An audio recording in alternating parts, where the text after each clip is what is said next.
Para kanca apari suka tatabuhan sinawang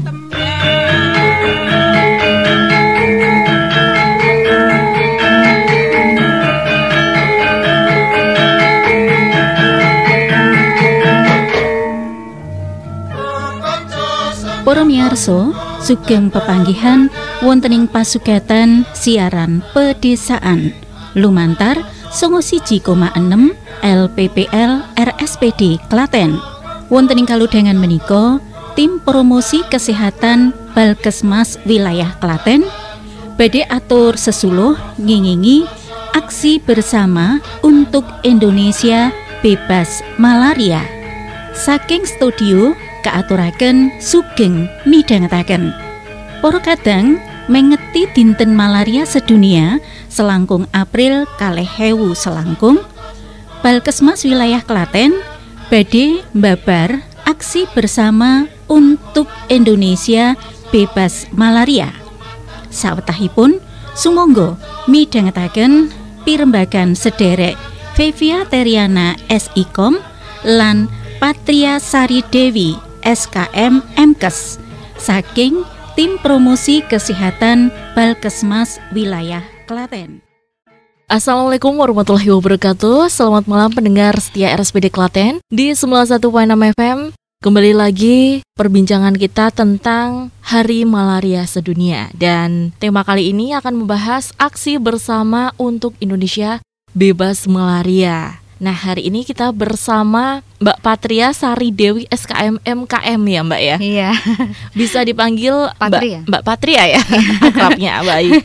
Dan gimana ini Mbak Patria? Apa kabar? Selamat malam Mbak Patria. Selamat malam Mbak Fevi, alhamdulillah sehat.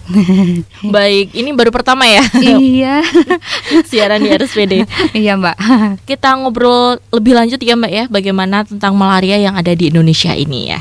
Oke Mbak Fevi, jadi malaria di Indonesia itu sebenarnya sudah ada sejak zaman Balatea ya Mbak ya. Jadi sampai saat ini masih ada, meskipun kasus malarianya jumlahnya sudah menurun. Dan menurut World Malaria Report tahun 2022 secara global itu sebanyak 247 juta kasus positif malaria dilaporkan di 84 negara endemis malaria. Dan dari data situasi malaria terkini Indonesia tahun 2022, Indonesia itu salah satu negara endemis malaria dengan jumlah kasus sebanyak 443.530 dan sebanyak 89% kasus positif malaria ini dilaporkan dari Provinsi Papua, Mbak Fevi. Kemudian daerah yang dengan endemisitas malaria yang tinggi dan endemisitas tinggi itu ada di wilayah Kabupaten Penajam, Pasir Utara, Provinsi Kalimantan Timur, kemudian Pulau Sumba, Provinsi Nusa Tenggara Timur, dan di wilayah Papua. Wilayah tersebut menjadi prioritas Mbak Fevi untuk percepatan eliminasi malaria. Sedangkan untuk proporsi jumlah positif malaria berdasarkan kelompok umur yang terbanyak pada tahun 2024 itu usia 15 sampai 64 tahun yaitu sekitar 62,4% dan terendah umur lebih dari 64 tahun yaitu 1,31% Mbak. Kemudian kalau berdasarkan jenis kelamin itu laki-laki paling banyak. Kalau berdasarkan jenis plasmodiumnya ini positif malaria disebabkan oleh Plasmodium falciparum yaitu sekitar 50,66% gitu Mbak Fevi. Baik. Kemudian tadi kan juga disebutkan tentang endemis malaria. Nah, endemis malaria itu seperti apa Mbak? Jadi suatu tempat itu dikatakan endemis malaria ketika kasus malaria terus-menerus terjadi atau terus menular di wilayah tersebut Mbak Fevi. Ada tingkat endemisitas malaria. Yang pertama endemisitas tinggi yang mana wilayah dengan kejadian malaria tahunan lebih dari 5 per 1000 penduduk.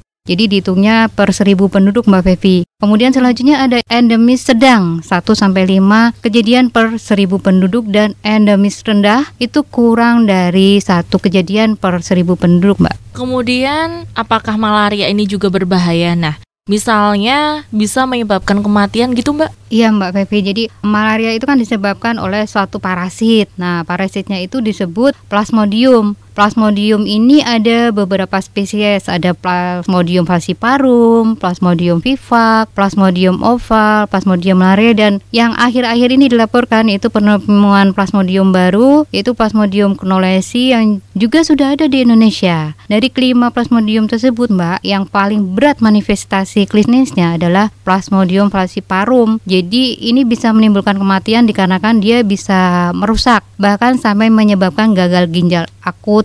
Tergantung organ mana yang dikenai gitu. Bisa limfa membesar dan juga bisa menyebabkan kematian cerebral malaria, jadi yang diserang otaknya gitu. Jadi ada penyumbatan aliran darah ke otak sehingga otak akan mengalami kekurangan oksigen Mbak Fevi.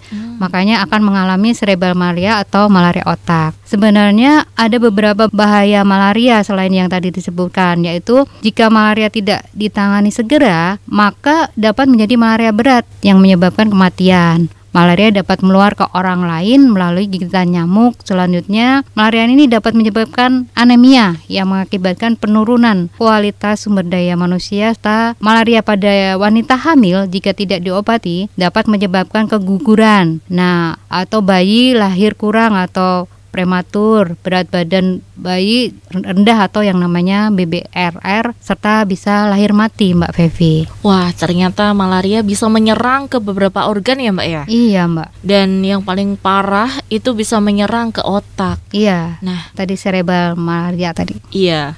Kemudian saya pernah mendengar bahwa malaria itu di daerah tropis ya. Iya. Apakah malaria itu hanya di daerah tropis saja atau bisa di daerah lain seperti di negara lain yang ada beberapa 4 musim seperti itu?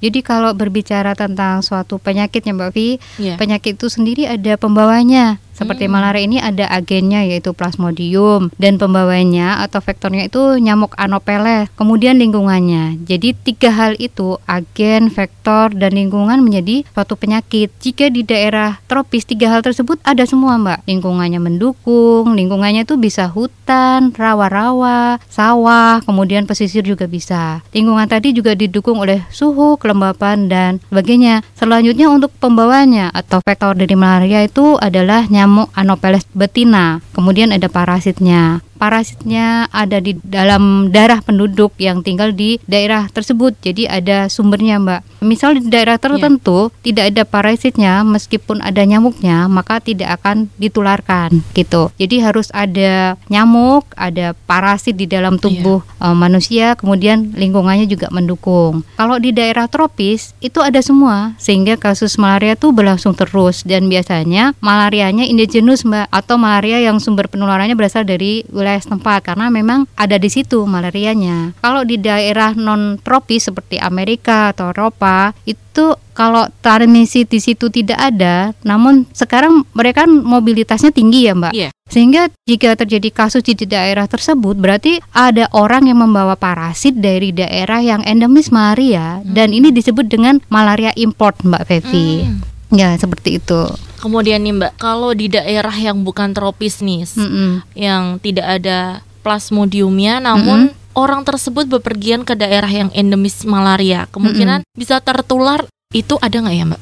Betul Mbak. Jadi kalau ada orang yang bukan dari daerah tropis, kemudian pergi ke daerah yang endemis malaria gitu, nah atau biasa disebut dengan migrasi ya, itu bisa terjadi penularan karena ada perilaku kayak perilaku berisiko seperti berkemah, berburu di daerah reseptif, itu akan meningkatkan resiko penularan Mbak, kayak gitu. Jadi kayak tadi ya, tadi disebutkan ada agen, ada vektor, ada lingkungan.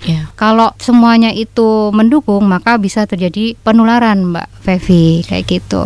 Baik, berarti penularannya bisa dari beberapa faktor yang tadi Mbak Patria sebutin tadi ya Mbak ya? Betul Mbak Fevi. Kemudian kalau malaria di Indonesia sendiri itu apakah di daerah provinsi tertentu saja atau sudah menyebar di seluruh Indonesia Mbak? Kalau malaria di Indonesia ini udah di seluruh Indonesia Mbak Fevi. Jadi setelah ada program malaria dari pusat, kita jadi ada target-target untuk eliminasi malaria. Di tahun 2023 sudah ada 5 provinsi yang tereliminasi malaria dan 31 kabupaten yang sudah tereliminasi malaria dari 514 kabupaten di Indonesia. Nah, 5 provinsi yang sudah bebas malaria itu ada Jawa Barat, Jawa Timur, DKI, Banten, dan Bali. Kalau Jawa Tengah ini belum ya Mbak, karena masih ada spotnya di Kabupaten Purworejo. Kemudian DIY itu, Daerah Istimewa Yogyakarta itu juga masih ada spotnya di Kulon Progo. Jadi kalau Mbak Fevi lirsani di peta itu ya, jadi Kulon Progo, Purworejo, Kabupaten Magelang itu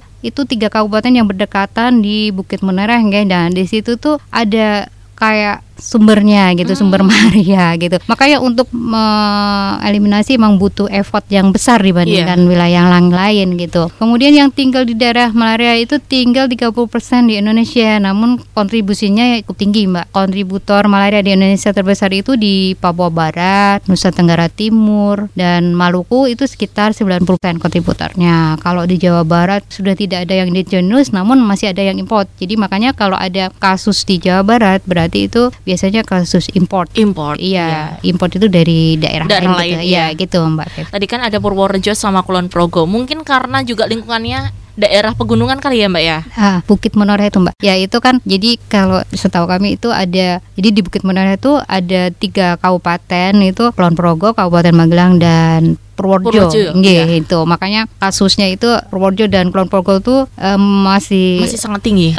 Ya enggak begitu tinggi, cuman masih ada. Cuman ini sudah berapa tahun ini enggak ada kasus di Purworejo Mbak. Semoga aja kita bisa jadi eliminasi malaria. Baik Mbak. Kemudian ini Mbak, tadi kan juga disampaikan bahwa 5 provinsi bebas malaria. Semisal kalau ada orang yang tinggal di salah satu provinsi tersebut, misal di Bali, dan saya harus bepergian ke daerah endemis seperti Purworejo atau Kulon Progo, apakah harus ya khawatir atau bagaimana nih Mbak untuk mengantisipasinya? Ya, jadi tadi udah disampaikan ya, kalau untuk terjadinya penyakit itu harus ada 3 hal tadi, agen, faktor, lingkungan. Jadi semuanya harus ada. Nah, kalau semuanya itu ada, semuanya mendukung, kita harus waspada dan perlu diperhatikan. Misalnya kita mau pergi ke suatu daerah endemis nih Mbak, endemis malaria. Nah, berapa lama nih kita mau di sana gitu? Apa cuman lewat doang? Kalau cuman lewat aja sih, ya nggak apa-apa sih Mbak. Terus nggak masalah. Nggak masalah gitu. Terus apakah kita nanti akan masuk ke desanya, mau tinggal di sana atau bermalam di sana? Nah, kalau semisal kita bermalam di sana, nah itu kita harus khawatir Mbak, karena di daerah endemis itu mesti ada faktornya. Ada faktornya itu nyamuknya, nyamuk Anopheles. Nah, kalau kita bermalam di sana, nah kemungkinan kita kalau kita keluar rumah nggak memakai baju panjang, nggak memakai lotion anti nyamuk kayak gitu, itu kita bisa digigit sama nyamuk Anopheles ini gitu, karena nyamuk vektor malaria itu atau nyamuk Anopheles itu kan menggigitnya di waktu malam hari Mbak Fevi. Jadi misal kita bermalam di suatu daerah yang endemis, kita harus siap-siap repellent atau lotion anti nyamuk. Kemudian saat tidur kita harus memakai kelambu, saat keluar rumah gitu kita harus memakai pakaian panjang. Itu tujuannya biar kita nggak kegigit nyamuk gitu Mbak. Gitu. Jadi ya tujuannya kita supaya terlindungi dari gigitan nyamuk kayak gitu Mbak. Tapi kalau kita nggak kemana-mana gitu ya, di rumah pakai baju panjang, pakai lotion anti nyamuk, insya Allah nggak apa-apa sih Mbak. Cuman kalau ada misalnya kita ke daerah endemis, ada pekerjaan yang menuntut kita untuk keluar malam gitu ya, yang jangan pakai baju lengan pendek kayak gitu-gitu, karena itu kemungkinan digigit nyamuknya lebih besar ya. Dan untuk tertular malaria juga lebih besar gitu Mbak Fevi. Baik, jadi kalau kita pergi ke daerah endemis harus memakai repellent, memakai kaos lengan panjang seperti itu ya Mbak ya? Iya. Dan juga tadi disampaikan nih Mbak, bahwa di Indonesia yang bebas malaria baru 5 provinsi. Nah, sebenarnya Indonesia itu apakah ada target untuk menghilangkan penyakit malaria di Indonesia? Ada Mbak, jadi target nasional Indonesia itu Indonesia harus bebas malaria tahun 2030. Iya, dan itu sudah ada roadmapnya Mbak Fevi. Tahun 2023 itu Jawa Bali ya, cuman masih ada PR sih. Tadi di Jawa Tengah, Kabupaten Purworejo, kemudian di DIY, Daerah Istimewa Yogyakarta tuh ada Kabupaten Kulon Progo, ya. Dan tahun 2025 ini lanjut Sumatera, Sulawesi, dan NTB. Kemudian tahun 2027 itu Kalimantan dan Maluku Utara, selanjutnya Nusa Tenggara Timur. Nah, tahun 2029 itu Papua dan Papua Barat, sehingga diharapkan di tahun 2030 ini semuanya sudah tereliminasi malaria, Mbak Fevi. Nah, yang sudah dilakukan di Indonesia untuk bebas malaria itu sudah banyak, Mbak. Salah satunya itu deteksi dini malaria, kemudian pengobatan segera 24 jam. Karena jika Plasmodium falciparum itu manifestasinya berat, Mbak, dan dia akan menularkan penyakit ke orang lain. Kemudian surveillance, jika ada kasus harus dilakukan penyelidikan epidemiologi atau investigasi. Nah, bagaimana caranya agar segera ditangani dan mengisolir agar tidak terjadi penularan lebih lanjut, Mbak. Kemudian dilihat penyebabnya apa. Jika di daerah tersebut ada tempat hidup nyamuk atau perindukan nyamuk, maka bisa ditangani penanganan vektornya, Mbak. Vektornya tadi nyamuk Anopheles betina ya, Mbak ya. Kemudian warga juga diingatkan nih untuk menggunakan kelambu kalau tidur atau sebagainya. Nah, itu ada juga program kelambunisasi di warga, dan juga ada larvasida dan edukasi untuk perubahan perilaku, Mbak Fevi, seperti itu. Iya, Mbak. Kemudian kalau untuk gejala-gejalanya seperti apa nih, Mbak? Bisa dikatakan sebagai malaria? Ya, jadi pada malaria itu demam merupakan gejala utama, Mbak Fevi. Iya. Jadi pada permulaan sakit dapat dijumpai demam yang tidak teratur, kemudian sifat demam akut yang didahului oleh stadium dingin atau menggigil, diikuti demam tinggi, kemudian berkeringat banyak. Gejalanya ini bisa periodik tergantung parasit penyebabnya. Selain gejala klasik di atas, itu dapat ditemukan juga gejala lain seperti nyeri kepala, kadang ada yang mual, muntah, diare, pegal-pegal, nyeri otot. Nah, orang-orang yang tinggal di daerah endemis, gejala klasik ini tidak selalu ditemukan, Mbak. Atau gejala tidak spesifik. Jika ada warga daerah endemis, harus dicurigai malaria. Jadi orang yang datang ke daerah endemis itu harus waspada bahwa dirinya itu jika terjadi gejala-gejala tersebut harus segera berobat gitu. Diharapkan tenaga kesehatan yang menjumpai pasien dengan gejala tersebut bisa menanyakan riwayat perjalanan si pasien gitu. Apakah pernah si pasien itu ke daerah endemis? Mungkin bisa disebutkan daerah endemis itu mana aja, karena terkadang si pasien belum paham ya daerah endemis malaria itu mana gitu. Terus karena ada masa inkubasi dari penyakit malaria itu, Mbak. Jadi dari digigit hingga bisa menimbulkan penyakit atau menunjukkan gejala gitu, Mbak Fevi. Baik, Mbak. Kemudian kalau untuk pemerintah sendiri, apakah sudah memiliki strategi program untuk Indonesia bebas dari malaria? Ya, jadi Indonesia memiliki beberapa strategi program malaria, Mbak. Antara lain itu seperti pengendalian vektor padu tadi melalui kelambu berinsektisida. Jadi kelambunya ini sudah ada insektisidanya. Jadi kalau nyamuk menyentuh kelambu mengenai, dia akan mati, Mbak.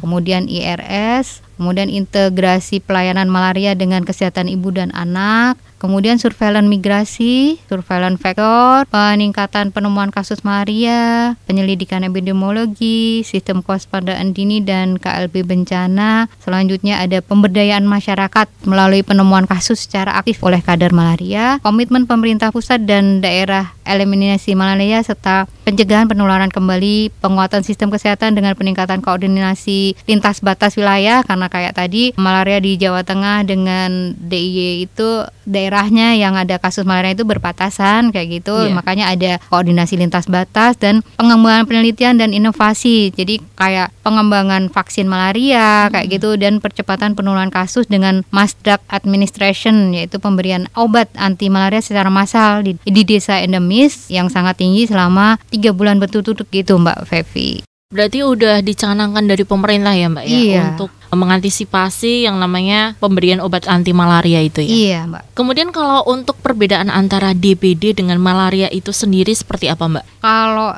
perbedaan DBD dengan malaria itu, DBD itu kan singkatan dari demam berdarah denggi, Mbak. Iya. Dan ini merupakan infeksi penyakit akut. Jadi demam akut beda dengan kalau TBC demamnya kan kronis 2 minggu, bisa sebulan. Nah, sedang demam berdarah denggi ini demamnya akut, mendadak tinggi, hanya berlangsung paling tidak sekitar 3 hari. Penyebabnya itu virus. Nah, kalau malaria itu sama-sama penyakit demam, tapi penyebabnya plasmodium. Nah, plasmodium itu sejenis kuman, Mbak. Jadi lebih besar dari bakteri. Kalau virus itu kecil sekali dan nggak kelihatan dengan mikroskop biasa. Jadi kalau mau lihat virus dengue itu harus dengan mikroskop elektron. Tapi kedua penyakit ini sama-sama ditularkan oleh nyamuk, walaupun nyamuknya beda ya. Kalau DBD itu kan nyamuknya Aedes ya. Kalau malaria ini kan nyamuknya Anopheles. Iya. Gejalanya juga mirip, demam mendadak tinggi, dan dua-duanya ada di Indonesia karena keduanya itu sama-sama penyakit tropis, Mbak. Nah, kita tahu kalau di Indonesia itu kan daerah tropis ya. Jadi hampir semua wilayah di Indonesia itu ada kasus DB-nya, merata baik di desa maupun di kota. Tapi kalau malaria itu hanya di daerah tertentu, Mbak. Nah, dan wilayah yang masih ada saat ini ada di Papua, Pulau Sumba, dan sebagian kecil di daerah Lampung yang masih endemis malaria, dan di daerah Kalimantan Timur, Mbak Fevi, kayak gitu. Iya, Mbak. Baik. Kemudian kalau untuk vaksin malaria sendiri, apakah sudah tersedia di Indonesia, Mbak? Kalau vaksin malaria ini, setahu kami masih dalam proses pengembangan ya, Mbak. Masih dalam penelitian karena ada hasil yang bagus atau efektif, namun ada hasil yang nggak terlalu efektif. Jadi masih dalam proses pengembangan, belum dipatenkan gitu. Kalau DB sih udah ada ya. Udah gitu. Ada vaksinnya? Iya, sudah ada. Gitu, tapi belum, masih dalam tahap pengembangan juga sih gitu. Jadi tapi kalau yang DB sudah diuji cobakan. Kemudian Mbak nih, kalau DBD ini apa bisa menular ke sesama manusia? Kan kalau malaria kan misal dalam satu lingkup satu rumah. Nah, itu kan misal bapak ibu kena, terus anaknya juga kena gitu kan kalau malaria. Terus kalau DB apakah sama seperti itu? Iya. Jadi hampir sama, Mbak, karena menularnya kan lewat vektornya itu, lewat perantaranya kan nyamuk ya. Jadi kalau seseorang itu digigit oleh nyamuk Aedes yang mengandung virus dengue, nah orang itu bisa tertular DBD, Mbak. Nah, nyamuk Aedes ini ciri-cirinya tuh mungkin kalau misalnya Mbak Fevi pas pagi atau siang, karena dia kan menggigitnya di pagi atau siang itu. Nah, itu kalau ada nyamuk terus Mbak tangkap gitu. Nah, Mbak lihat tuh biasanya tuh badannya tuh belang hitam putih gitu. Dan menggigitnya pagi hari sampai siang. Kemudian posisi menggigitnya juga berbeda ya. Kalau nyamuk malaria itu badannya agak nungging, Mbak. Kalau Aedes itu posisinya horizontal kayak gitu. Kalau nyamuk malaria ini gigitnya malam hari kayak gitu, Mbak. Kemudian ini Mbak Patri ya, perilaku seperti apa nih Mbak yang menyebabkan semakin sulitnya mengeliminasi malaria di Indonesia? Ya, jadi ada beberapa perilaku, Mbak, seperti membiarkan tumpukan sampah. Nah, itu kan bisa jadi sarang nyamuk tuh, Mbak Fevi. Di mana sampah itu tempat bersarang dan berkembang biak nyamuk malaria atau Anopheles. Kemudian perilaku tidak menghabiskan obat. Nah, kalau nggak habis obatnya kan parasitnya masih ada di tubuh tuh dan berkembang biak, sehingga pada malam hari jika tergigit nyamuk yang berparasit malaria, maka orang itu akan terkena malaria, Mbak. Tidak melindungi diri dari gigitan nyamuk, seperti nggak pakai kelambu, nggak pakai lotion anti nyamuk, nggak pakai pakaian panjang. Terus kalau ketika keluar di malam hari atau nongkrong di malam itu nggak melindungi dirinya dengan tadi itu, dengan baju panjang, dengan lotion anti nyamuk. Kemudian dia tidak melindungi kelompok rentan seperti dan berisiko seperti ibu hamil, balita, lansia, terus orang-orang yang imunnya atau daya tahan tubuhnya yang rendah, dan pendatang yang masuk ke daerah yang endemis malaria, maka itu dia akan terkena malaria. Makanya ini sulit, Mbak. Jadi ini lebih ke perubahan perilaku. Jadi kalau semisal orang atau masyarakat atau warga yang di daerah endemis atau yang datang ke daerah endemis itu mau memperhatikan aturan-aturan atau apa yang harusnya dilakukan kalau dia ke daerah endemis malaria, seperti pakai baju panjang, pakai lotion anti nyamuk kayak gitu, insya Allah akan lebih mudah untuk mengeliminasi malaria kayak gitu, Mbak. Iya, kalau masyarakatnya nurut jadi mudah ya, Mbak, untuk mengeliminasi malaria. langsung eliminasi gitu aja.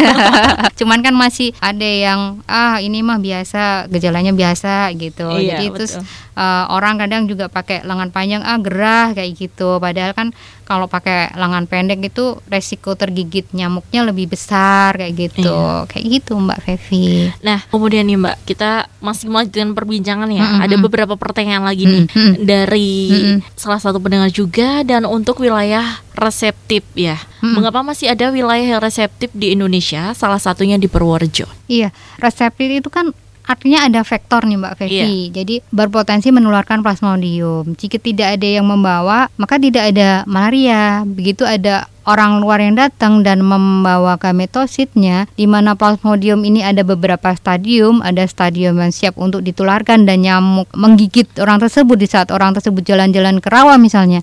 Kemudian akan ditularkan ke orang lain meskipun daerah tersebut sudah bebas. Akibatnya akan muncul lagi nih penyakit malaria di daerah tersebut sehingga menjadi outbreak atau wabah. Jadi jika tidak di daerah reseptif berarti hanya import, diobati selesai. Namun dikarenakan di daerah reseptif ada import, maka dia akan diintroduce nih ke yang lainnya sehingga menjadi malaria dari situ lagi. Atau kemungkinan kedua yang membawa penyakit ini tidak bergejala namun masih ada parasitnya. Nah, suatu saat digigit nyamuk dan ditularkan ke yang lain, hal ini bisa terjadi transmisi, Mbak, atau orang yang sakit namun minum obatnya tidak patuh. Nah, itu juga masih ada parasitnya di situ. Nah, suatu saat dia relapse atau ditemukan malah parasit kembali setelah 28 hari pengobatan lalu digigit nyamuk di situ, maka bisa menularkan malaria ke yang lain. Jadi sepertinya tidak ada malaria tapi sebenarnya masih ada sumbernya sehingga indigenesnya ini masih ada terus kayak gitu, Mbak Fevi. Berarti kalau minum obat malaria itu misal nggak teratur juga malah bahaya ya, Mbak?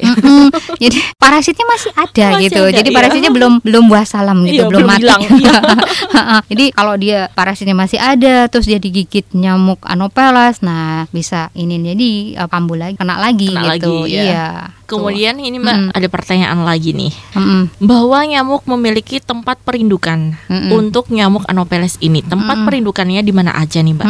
Terus bagaimana cara pencegahan perkembangan nyamuknya? Ya, jadi hampir sama sih dengan DBD. Jadi nyamuk itu tempat perindukannya kan di air, Mbak. Iya. Di genangan air. Nah, kalau nyamuk Anopheles ini itu hampir di semua genangan air yang langsung berhubungan dengan tanah, Mbak Fevi.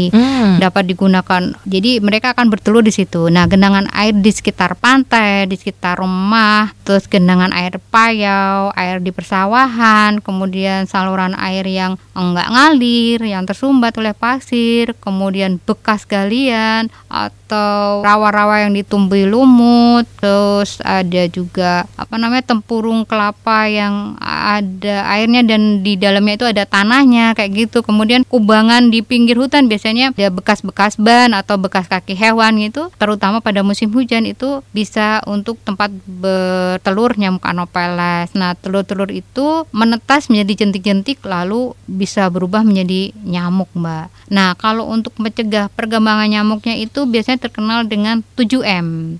Nah, itu yang pertama menimbun genangan air, yang kedua mengeringkan genangan air, yang ketiga menutup genangan air, yang keempat mengalirkan air yang tergenang seperti air yang ada di dalam wadah kayak bekas batok kelapa itu. Kalau kita nemu batok kelapa, kita buang airnya, kemudian batok kelapanya itu biar nggak jadi sarang nyamuk mungkin bisa dibalik ya, kan batok kelapa kan bentuknya kayak topi gitu ya kadang ya. Nah, itu atau enggak dimanfaatin jadi apa kayak gitu, Mbak. Pokoknya jangan sampai bisa untuk tempat menggenangnya air kayak gitu. Selanjutnya yang kelima, mencegah timbulnya genangan air yang baru. Yang keenam, memfungsikan genangan air. Yang ketujuh, memberi obat pada genangan air yang besar, yaitu dengan menggunakan zat pembunuh jentik gitu, agar jentik tidak bisa berkembang menjadi nyamuk, Mbak. Itu.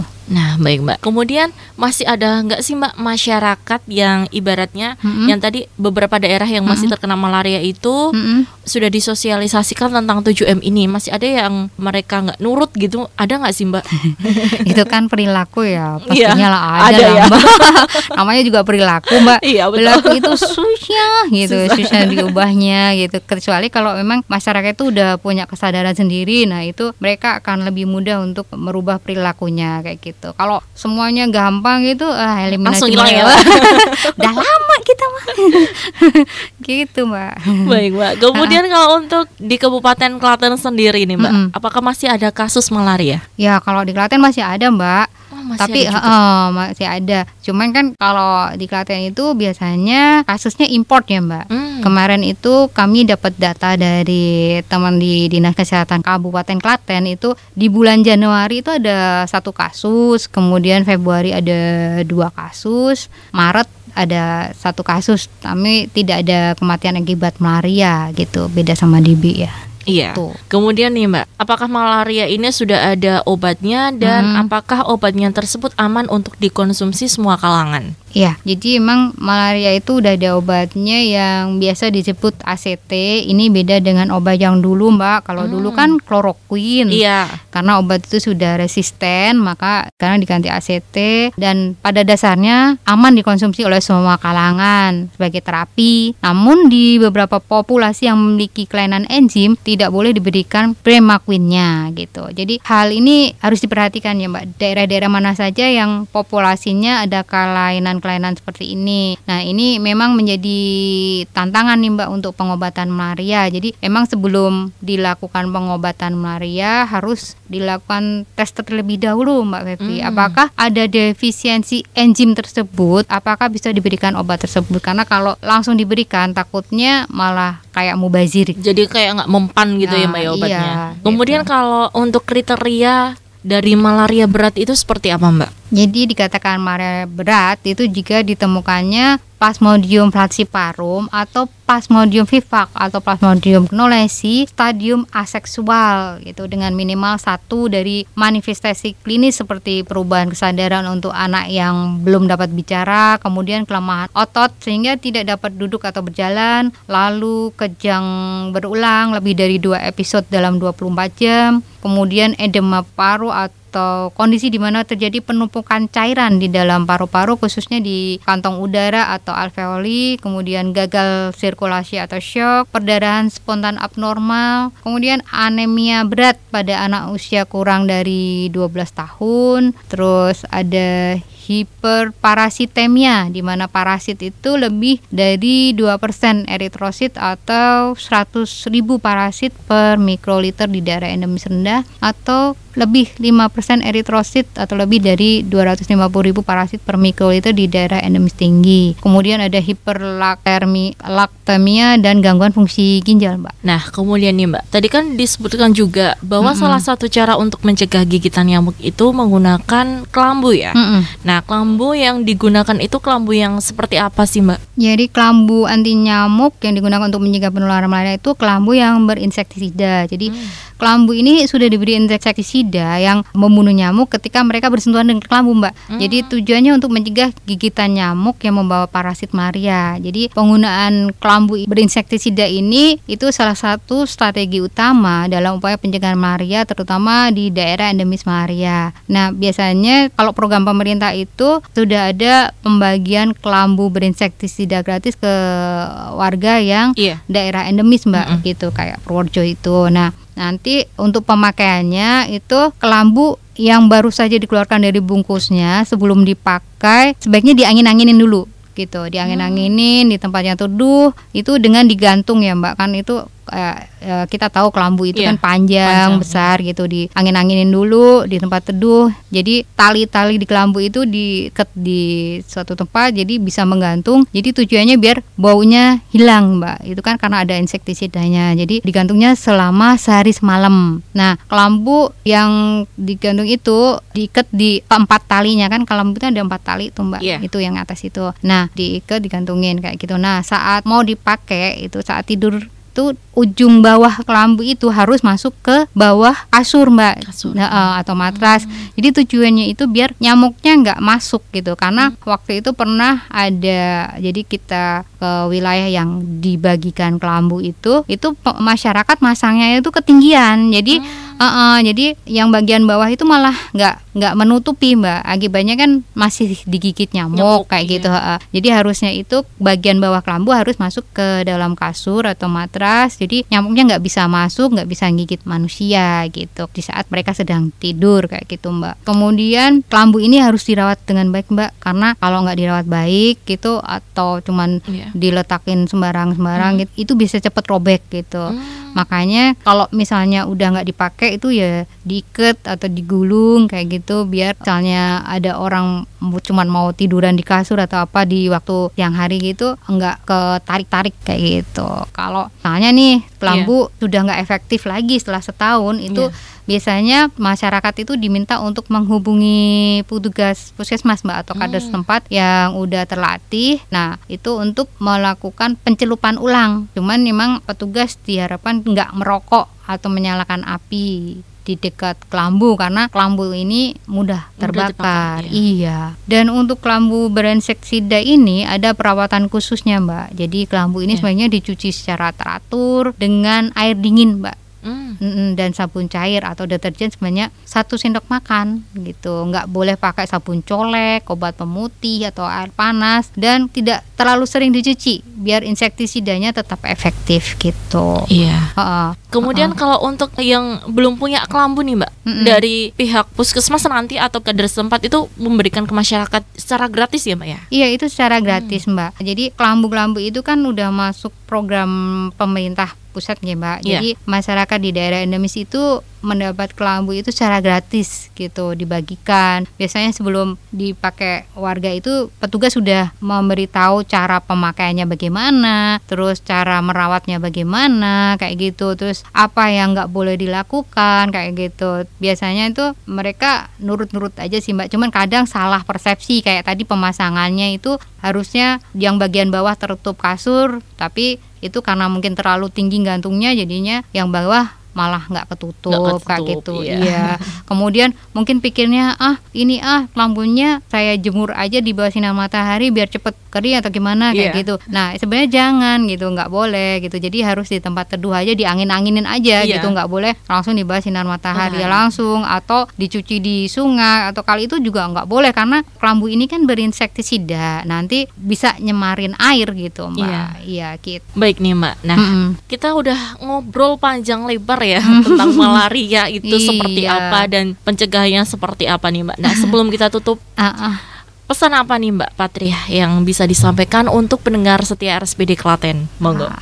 Oke, Mbak Fevi. Jadi pesan saya untuk para pendengar SPD Klaten, saya minta tolong nih, terutama yang suka traveling nih, kita tuh harus tahu nih antisipasi yang harus kita lakukan jika kita harus ke daerah endemis malaria, dan menyampaikan ke, misalnya kita ada gejala nih, kita harus menyampaikan apa adanya ke tenaga kesehatan jika kita mengalami gejala-gejala malaria dan kita riwayat perjalanan dari daerah endemis malaria. Karena kalau kita nggak menyampaikan kita dari daerah endemis malaria, mungkin diagnosanya akan berbeda. Nah, kepada seluruh pendengar RSPD Klaten, minta tolong untuk diingat ABCD. Nah, ABCD dalam pencegahan dan pengendalian malaria. A-nya, awas dan perhatikan faktor risiko, cara penularan, cara pencegahan, masa inkubasi, gejala dan tanda. Kemudian B, biasakan untuk hindari gigitan nyamuk selama di daerah endemis dengan menggunakan kelambu saat tidur, tidak keluar malam. Jika terpaksa keluar, ya memakai baju yang panjang dan terang serta memakai lotion anti nyamuk. Kemudian C-nya, cek darah segera ke tenaga kesehatan jika ada gejala demam selama